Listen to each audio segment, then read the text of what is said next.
Hey guys, Lori here. Wow. There has been a lot of concern about um, religion and spirituality that I've noticed on different websites and stuff, and different groups and stuff. And a lot of the young, spiritually um, motivated youngsters, um, and that could be anybody under my age. And but there just seems to be um, a lot of mm, concern in the spiritual sector that religious comments coming across, when they mention something. Well, as spiritual beings, we know that it's okay for whatever path people choose to walk, especially this lifetime, because that's the path they chose for this lifetime. And perhaps the biggest test is for us as spiritual beings to question whether or not we are truly spiritual or not. Not so much what they are and what they're talking about, but what you feel.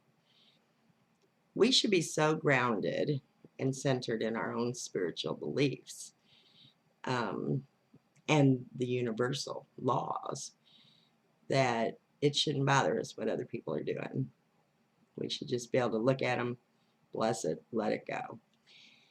Because even me as a spiritual being, I still refer to God. And I always will, because there is a higher authority than I am, than any of us. And there's a hierarchy to it. And then there's the most high. And then I'm sure once we get a little further, there'll be another most high somewhere else. So don't confuse yourself, or we're meant to work in the world, and that means working with people, and being around people that aren't going to have the same beliefs as we do. And each one of us, if we sat down and really talked about it, each one of us has a slightly different belief on what we think is important. And to tell you the truth, in the spiritual community, just like the religious communities, there has been tampering with truth.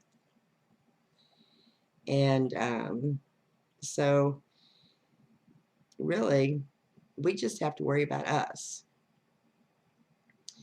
what we feel and what we learn by meditating and being in connection with God and our angels and source. And I always call it source. I don't just, when I'm serious about something and I want to talk to God, I'm meaning source, the most high. And I've never been unanswered. So ask your questions. I always tell my kids, you got to believe in something bigger than you, because there is something bigger than you. And the whole universe has been set up to respond to your questions, respond to your needs.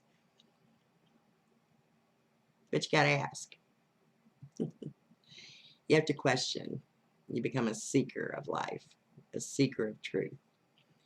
And not everybody is on that path this time, but you don't know what their soul is. When I learned what namaste meant, I found that to be one of the coolest things I'd ever heard once I finally learned what it meant. It means I honor the soul that's inside of you, because the Hindus understood, which many religions do, it's just not talked about much in Christianity, of past lives. And that our soul has been here a long time, doing many cycles of life, learning different things, becoming different things, because That's what we come here for, to experience everything life has to offer. Well, by the time I was 12, I told God, I said, hey, what in the world? How do you expect me to make this huge decision between light and dark, good and bad, when there is so much to go through here, feeling wise?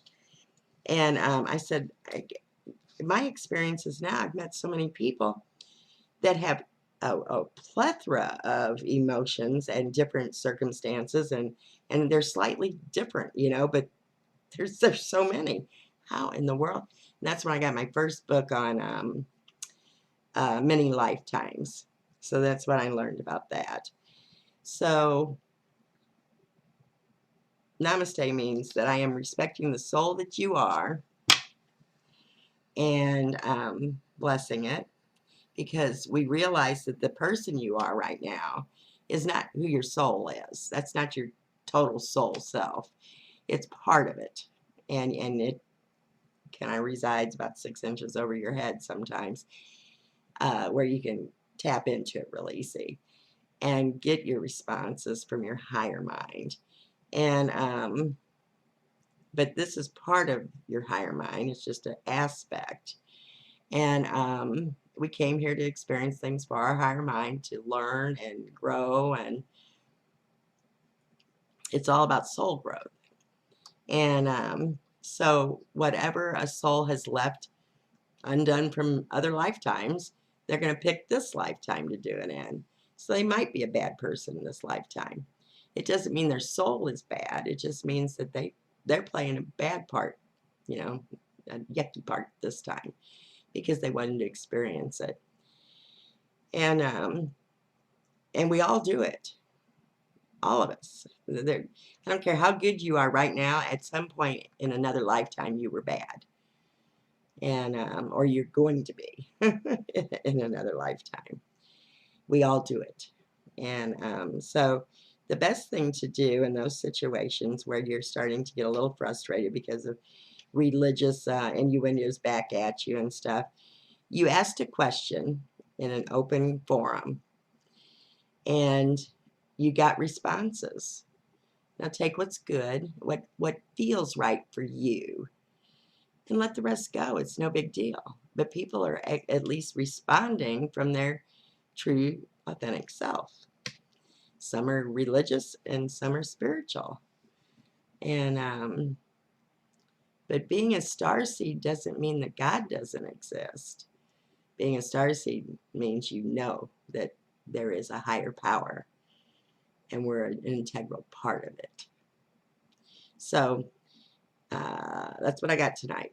Have a good night, and I'll see you all on the next one. Lori out.